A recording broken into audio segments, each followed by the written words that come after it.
नमस्कार, आप देख रहे हैं सी न्यूज़ भारत में। आपके साथ आकांक्षा यादव। वक्त हो चुका है न्यूज़ बुलेटिन का और आज न्यूज़ बुलेटिन में हम बात करेंगे कि बदायूं में तहसीलदार ने किस जमीन को कब्जा मुक्त करवाया। पीलीभीत में युवक किस बात का झांसा देकर महिला का करता रहा शारीरिक शोषण। वहीं लातेहार में सदगुरु सदाफल देव के जन्मदिवस पर किस शिविर का आयोजन किया गया, ये सब जानेंगे विस्तार से। तो आइए निगाह डालते हैं आज की खास खबरों पर। बदायूं थाना जरीफ नगर क्षेत्र के गांव भोयास में सहसवान तहसीलदार ने सरकारी जमीन को कब्जे से मुक्त कराया। इस मौके पर पुलिस प्रशासन, लेखपाल आदि लोग मौजूद रहे। बदायूं से सी न्यूज़ संवाददाता आकाश तोमर की रिपोर्ट। रानीपुर नगर पंचायत कार्यालय में एक एलसीडी के माध्यम से कस्बे के तमाम पथ विक्रेताओं को प्रधानमंत्री का संबोधन सुनाया गया। ये तमाम पार्षद एवं लाभार्थी उपस्थित रहे। बताया गया कि कोरोना वायरस के चलते लॉकडाउन में तमाम फुटपाती दुकानदारों का रोजगार ठप हो गया था। इतना ही नहीं, फुटपाती दुकानदारों के पास जो पूंजी थी वह खत्म हो चुकी है। पथ विक्रेता दुकानदारों का रोजगार पटरी पर लाने के लिए केंद्र सरकार द्वारा 10,000 का ऋण मुहैया कराया गया है। इतना ही नहीं, केंद्र सरकार द्वारा बैंकों को भी इन फुटपाथ दुकानदारों के ऋण को अविलंब दिए जाने के दिशा निर्देश जारी किए गए हैं, जिसके तहत तमाम लोगों ने आवेदन किए थे, जिनमें अधिकांश लोगों को ऋण मुहैया हो चुका है। हम बात कर रहे हैं नगर पंचायत के अधिशासी अधिकारी रामबदन सिंह यादव जी से। सर, ये जो मन की बात, आत्मनिर्भर की बात जो माननीय प्रधानमंत्री जी बोल रहे थे, तो उसमें जो रानीपुर नगर पंचायत से जो 10,000 रुपये वाली जो रेडी पटरी वालों का हुआ, उसमें और क्या मतलब है आपका कहना? आज देखिए 27 अक्टूबर को माननीय प्रधानमंत्री जी ने पीएम स्वनिधि योजना के अंतर्गत आज प्रसारण किया है और ऋण वितरण के संबंध में सारी जानकारियाँ उन्होंने दी है। और हम लोगों का कार्य है शासन के निर्देशानुसार पीएम स्वनिधि के अंतर्गत आने वाले जितने भी रेहड़ी पट्टी के लोग हैं उन्हें 10,000 के ऋण को सैंक्शन करना और बैंक के माध्यम से उसे पैसा दिलाना है। तो वो कार्य चल रहा है और मैं कहना चाहूँगा जिन लोगों को कोई परेशानी हो रही है वो नगर पंचायत रानीपुर कार्यालय आकर के संपर्क करें, उनका समाधान किया जाएगा। धन्यवाद। रानीपुर से सी न्यूज़ संवाददाता चंदू रायन की रिपोर्ट। लातेहार जिले स्थित ब्लड बैंक में आज सतगुरु सदाफल देव महाराज का पोता परम पूज्य विज्ञान देवी जी महाराज का आज 28 अक्टूबर को जन्मदिवस के शुभ अवसर पर सैकड़ों गुरु भाई के द्वारा आज ब्लड डोनेट किया गया। वहीं रक्तदान शिविर के बाद सभी गुरु भाई को ब्लड डोनेट का सर्टिफिकेट और एक गमछा देकर सभी को सम्मानित किया गया।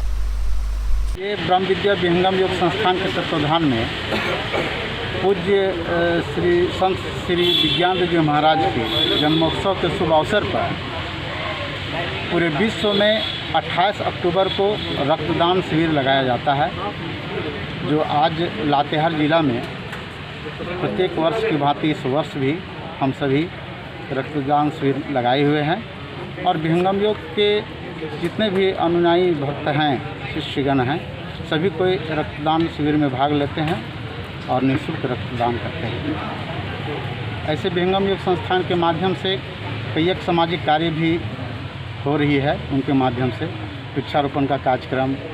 और अभी पूरे विश्व में वैश्विक महामारी के चपेट में जितने भी जनमानस आए हैं, विहंगम योग संस्थान के माध्यम से गरीब लोगों के बीच में आहार किट भी मुहैया कराया गया है और बहुत ऐसे आवश्यकताएं के सामग्री है जो सभी लोगों को उपलब्ध कराया गया है विहंगम योग संस्थान के माध्यम से। और भी उनसे बहुत सारे विकास के कार्य किए जा रहे हैं जो समाज कल्याण के तहत आता है। मेरा नवाहिर उड़ाव, विहंगम योग संस्थान, जिला लातेहार का संयोजक। लातेहार से सी न्यूज़ संवाददाता मोहम्मद अरबाज की रिपोर्ट। मामला पीलीभीत के थाना न्यूरिया का है, जहां पर पीड़िता के साथ उसी के कस्बे का एक युवक 3 साल तक शारीरिक संबंध बनाता रहा। शादी का झांसा देकर शारीरिक शोषण करता रहा और 1 साल पहले पीड़िता का गर्भपात भी कराया। पीड़िता के द्वारा शादी को कहने पर वह अपनी बहन की शादी हो जाने के बाद शादी करने की बात करने लगा। आरोपी मेहंदी हसन पीड़िता को लेकर न्यूरिया आया और उसे एक चौराहे पर छोड़कर चला गया, जहां पर मेहंदी हसन के परिजनों ने लड़की के साथ मारपीट की है, जिसकी शिकायत पीड़िता ने जब मेहंदी हसन के घर पर आकर की तो आरोपी के घर वालों ने पीड़िता के साथ मारपीट की, जिसमें पीड़िता जख्मी हो गई, जिसके सर में काफी चोटें आई हैं। वहीं पीड़िता ने डायल 100 पर फोन किया। पुलिस पीड़ित को लेकर थाने पहुंची और पुलिस को सारी बातें बताई, लेकिन थाना न्यूरिया पुलिस द्वारा उसकी रिपोर्ट दर्ज नहीं की और ना ही उसका मेडिकल कराया। बेटी के साथ बहुत मारपीट हुई और धमकियां दे रहा है कि क्या नाम 50,000 रुपया ले लो, 2 लाख ले लो। उसके बाद में कह रहे हैं नहीं करोगे तो हम 50,000 थाने में देकर और हम वो करा देंगे। और उसके बाद में हम लोगों को धमका रहा है, आ रहे हैं हमारे घर पे 4-5 लोग। कौन धमकियां दे रहा है? नाम जे कह रहे थे कि हम मारेंगे, पीटेंगे और निकाह नहीं करेंगे। साहब मैं रान बेवा औरत हूँ, मेरी कोई सुनाई नहीं हो रही है और हमको धमकी देते हैं आके हमारे घर पे। कौन लोग धमकियां दे रहे हैं? और संख्या ले रहे हैं कि कौन लोग धमकियां दे रहे हैं? जे लोग उधरी वाले धमकियां दे रहे हैं कि करो, फैसला करो, नहीं हम वहाँ थाने में 50,000 रुपया देंगे। उसके बाद में इनकी माँ और नहीं उसमें शामिल कर देंगे। मैं सितारगंज सुटकुल में रहती थी। पार्ले वो उसमें अलपला कंपनी में काम करती थी। वहाँ पे मेहंदी हसन नाम का लड़का मुझे मिला था। मुझसे बोला तू भी अकेली है, मैं भी अकेला हूँ, दोनों लोग एक ही कमरे में रहेंगे। ज़बरदस्ती मेरे साथ करता रहा 3 साल तक। उसके बाद में गर्भवती भी हो गई, इनने गर्भपात भी करा दिया। फिर शादी का झांसा देते देते मैंने कहा शादी कर लो, तो बोला मेरी बहन की शादी हो जाए उसके बाद मैं शादी करूँगा। जब इसकी बहन की शादी हो गई फिर मैंने इससे बोला मुझसे शादी करो। शादी का झांसा देके 22 तारीख को मुझे यहाँ पे लेके आया और कॉलोनी घट्टे पे मुझे फेंक दिया उसने और उसके चाचा ने, शमसुल ने और उसके चाचा ने मुझे घट्टे पे फेंक दिया। जब मैं उसके घर पर गई तो उसके घर वालों ने, जितने भी घर वाले हैं, शमसुल ने और उसकी बहनों ने, सब ने मुझे बहुत बुरी तरीके से पीटा। पीटने के बाद में जब मैं थाने गई तो थाने में रिपोर्ट लिखाई अपनी, वहाँ पे मेरी कोई सुनवाई नहीं हुई। जब मैं सुबह को गई तो उन्होंने कहा मुझसे कि हम तुझे नारी निकेतन भेज देंगे। हमने कहा हमारे घर वालों ने हमें घर से निकाल दिया, अब हम कहाँ जाएं, हम तो उसी के घर पे जाएंगे, आप मेरी वहीं शादी करवाओ। तो वो बोले हम तुझे नारी निकेतन भेजे दे रहे हैं। ऐसे साहब ने कहा कि हम नारी निकेतन भेजे दे रहे हैं। हमने कहा हम नारी निकेतन क्यों जाएं, हम तो बालिक हैं, अनबालिक थोड़ी ना हैं। फिर उसके बाद में फिर हम वहाँ गए एसपी साहब के यहाँ, वहाँ हमने अपनी रिपोर्ट दी है। फिर हमने वहाँ भी फ़ोन किया है लखनऊ भी। हमने कहा अगर हमारी कोई सुनवाई नहीं हुई तो हम अपने आप को वो कर लेंगे, आत्महत्या कर लेंगे अपनी। वो बोली मैडम आत्महत्या क्यों करोगी? राजीनामे के लिए उसके चाचा आए थे हाजी जी, और वो आया था फयूम चेयरमैन का लड़का। वो बोला कि अगर तूने राजीनामा नहीं किया तो हम तुझे 50,000 रुपये दे के चरित्रहीन साबित करवा देंगे थाने में। तो क्या चाहती हैं आप? हम उससे शादी करना चाहते हैं, हमारी बहुत बेइज्जती हो गई है बस। पीलीभीत से सी न्यूज़ संवाददाता सर्वेश की रिपोर्ट। राष्ट्रीय किसान मजदूर संगठन ने जन समस्याओं को लेकर खंड विकास कार्यालय सूरतगंज में धरना प्रदर्शन कर 3 सूत्रीय कार्यवाही की मांग की। ज्ञापन में मांग करते हुए आरोप लगाया है कि छुट्टा जानवरों से किसानों को कठिन समस्याओं से गुजरना पड़ रहा है। साथ ही मवेशी खेतों में अपनी शरण स्थली भी कायम कर लिया है। इस समस्या से निपटने के लिए विधिक कार्यवाही की जाए। वहीं ग्राम पंचायतों में गंदगी का अंबार लगा है, प्रशासन मुखदर्शक बना देख रहा है। सफाई कर्मियों की बात की जाए तो शिकायत करने पर आमादा मारपीट हो जाते हैं। सफाई सिर्फ कागजों तक ही सीमित है, जिसकी सूची सार्वजनिक की जाए जिससे सफाई कर्मियों को अवगत कराया जा सके। धान क्रय केंद्रों पर बरती जा रही अनियमितताओं को अविलंब दूर किया जाए। आक्रोशित राष्ट्रीय किसान मजदूर संघ के कार्यकर्ताओं ने अपनी मांग को लेकर विकास खंड कार्यालय पर धरना प्रदर्शन किया। इस दौरान खंड विकास अधिकारी नदारत रहे। पता चला कि बीडीओ की माता का स्वास्थ्य खराब है। ये जानकारी होने पर किसानों ने संवेदना व्यक्त की। ये प्रदर्शन किया गया, क्या मांग है आपकी? ये आज हमारा सूरतगंज ब्लॉक पे ब्लॉक घेराव का प्रदर्शन था, ब्लॉक घेराव करना था, जिसमें हमारी पहली मांग ये है कि क्षेत्र में छुट्टा जानवरों को लेकर किसान बहुत ज़्यादा परेशान है।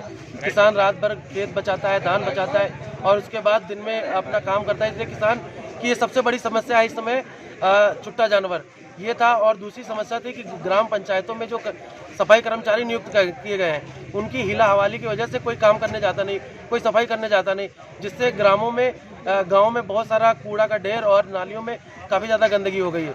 और तीसरी मांग जो है हमारी है धान क्रय केंद्र। जो यहाँ पे सूरतगंज में 2 धान क्रय केंद्र हैं, उनके जो एसएमआई द्वारा या वहाँ के जो भी अधिकारी हैं उनके द्वारा बड़ी हिलाहवाली की जाती है, जिससे किसानों का धान तौलने में काफ़ी दिक्कतें आ रही हैं। इन 3 मांगों को लेकर आज हम लोगों ने यहाँ पे धरना प्रदर्शन किया। क्या आश्वासन मिला है? हम एसडीएम साहब आए थे, एसडीएम रामनगर आए थे, उन्होंने ज्ञापन भी लिया और ये आश्वासन दिया कि बहुत जल्द इन सारी समस्याओं का निस्तारण किया जाएगा। बाराबंकी से सी न्यूज़ संवाददाता मोहम्मद जैद की रिपोर्ट। लावालौंग प्रखंड के अंतर्गत लावालौंग चौक पर प्रिया भोजनालय के नजदीक तथा राजकुमार उर्फ छोटे राम के घर में बुधवार की सुबह इंडिया वन एटीएम खोला गया। ये सराहनीय तथा इस क्षेत्र के लिए आज का दिन विशेष तौर पर यादगार दिन रहा। इस एटीएम के खास एवं महत्वपूर्ण योगदान फ्रेंचीची विशाल कुमार ने बताया कि इस एटीएम से एक बार में 4500 रुपये निकासी कर सकते हैं। साथ ही साथ वह अहम जानकारी ये भी दी कि इस क्षेत्र को विशेष ध्यान में रखते हुए बीटीआई कंपनी बेंगलोर के माध्यम से खोला गया है। इस एटीएम में ग्राहकों को पैसों की दिक्कत नहीं होगी। One India ATM BTI company Bangalore के माध्यम से ये ब्रांच खुला है और बीटीआई ग्रामीण क्षेत्र में ज़्यादा एटीएम खोलती है ताकि ग्रामीण क्षेत्र में जो रहने वाले हैं उनको जो परेशानी हो रहा है उसको निदान के लिए ग्रामीण क्षेत्र में ही ज़्यादा एटीएम ये कंपनी खोलती है, जिससे ग्रामीणों लोग को सहूलियत। ग्राहक एक एटीएम से कितना पैसा निकाल सकते हैं? एक बार में 45,000 निकाल सकते हैं।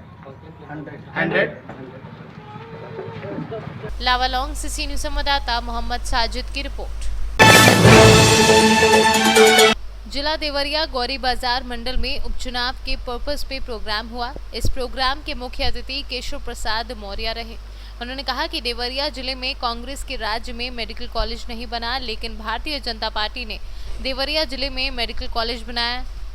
और उन्होंने ये भी कहा कि मैं सभी जनता से वादा करता हूँ कि चीनी मिल जो बंद है मैं उन सभी को चालू करा दूंगा। उस विकास की तुलना कर लीजिएगा, मैं दावे के साथ कहता हूं कि उनके 15 साल पर हमारा 3 साल भारी। 60 साल तक कांग्रेस ने केंद्र में सरकार चलाई और 6 साल वाली नरेंद्र मोदी जी के नेतृत्व में हमारी सरकार चली।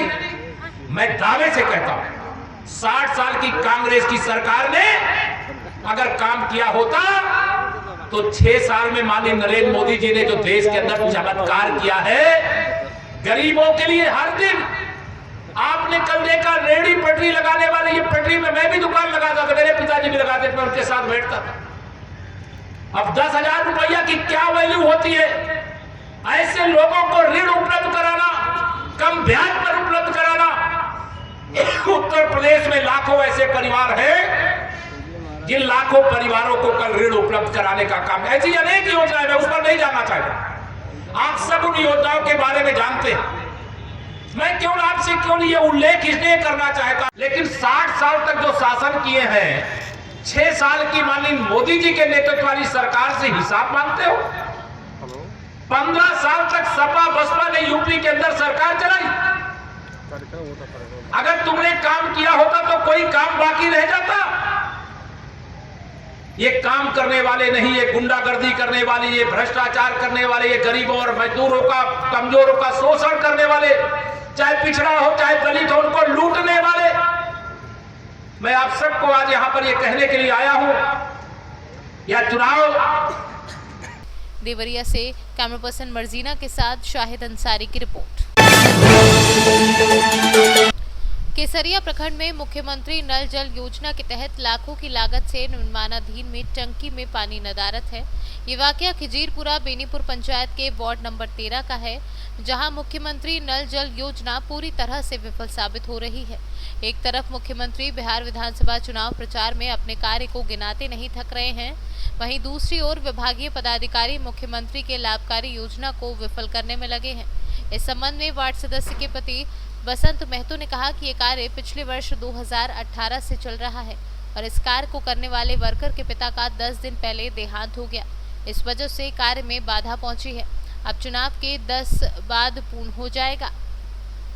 नल जल योजना का पानी आपको मिलता है? ना, अभी नहीं के चलत नहीं चल रहा है। नया गांव में अभी नहीं के चलत कोई लोग के बनवाया है?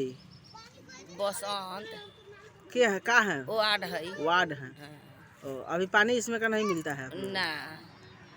नल जल योजना के काम भल बा। अच्छा कहाँ तक भल बा पूर्ण भल बा कि ना नल जल के पानी हमारा घर में नल नहीं खेला नहीं खेला नल जल के टंकी लागल बा कुछ नहीं खेला नहीं खेला टंकी भी नहीं लगा है ना कुछ नहीं खेला पाइप लेकर रख दे हल बा लेकिन लगावल नहीं जी के बार वार्ड अरे हई बसंत महतो जी हाँ। अच्छा अपने के नाम हमार नाम शोभा देवी। घर और एक गांव में पड़ी हमार तो क्या घर बा बैंक का पास में। नल जल योजना का काम करना था कै गो बनाना था 2 गो बनाना था 2 गो जी दोनों बन गया है जी। एगो तो पूर्ण रूप से चालू है, कम से कम 1.5 साल से पानी भी दिया जा रहा है 1.5 साल से पानी। और एक जो है मेरा जो काम करने वाला जो वर्कर है उसका पिता का देहांत हो गया है, इस वजह से आज 9 दिन हुआ है देहांत का, इस वजह से काम रुका हुआ है। फिलहाल हम 5-10 दिन के अंदर में उसका काम पूरा पूर्ण रूप से ख़त्म कर देंगे। उसका कब से काम चालू किए हैं जो बंद पड़ा है अभी? उसका हमने 18 से शुरू की है। 18 से 18 से 2018 जी। अभी 20 चल रहा है, 2 साल में अभी नहीं हुआ है ना? 2 साल में नहीं हुआ है लेकिन कंप्लीट हो जाएगा 2 चीज़ें जी। इसमें का पानी कई वो घर तक पहुंच गया है? यहाँ लगभग 173 है। ये आप जो सामने यहाँ जो खड़े हुए हैं इसका पानी कई घर में पहुंच गया है? 173 घर में ही चल रहा है। 173 चल रहा है जी। कब तक उस कार्य को आप पूरा कर दीजिएगा? बस 10 दिन के अंदर में इसको काम को पूरा पानी दे देंगे, हर एक घर में पानी दिया जाए। पानी पाइपिंग हो गया है? पूरा हो गया सर, पूरा कंप्लीट है, सिर्फ कनेक्शन देना है, उसमें पानी देना है, सिर्फ कनेक्शन और पानी देना है। इसमें बड़े पदाधिकारी द्वारा कुछ नहीं, कोई ऑब्जेक्शन नहीं है, कोई ऑब्जेक्शन नहीं, क्योंकि काम हमने ठीक किया है तो क्यों ऑब्जेक्शन इसमें लगेगा। जी। पूर्वी चंपारण से सी न्यूज़ संवाददाता अशरफ आलम की रिपोर्ट। फिलहाल के लिए बुलेटिन में बस इतना ही। देश और दुनिया की तमाम खबरों के लिए जुड़े रहें सी न्यूज़ भारत के साथ। हर खबर आपके साथ, आपके हाथ।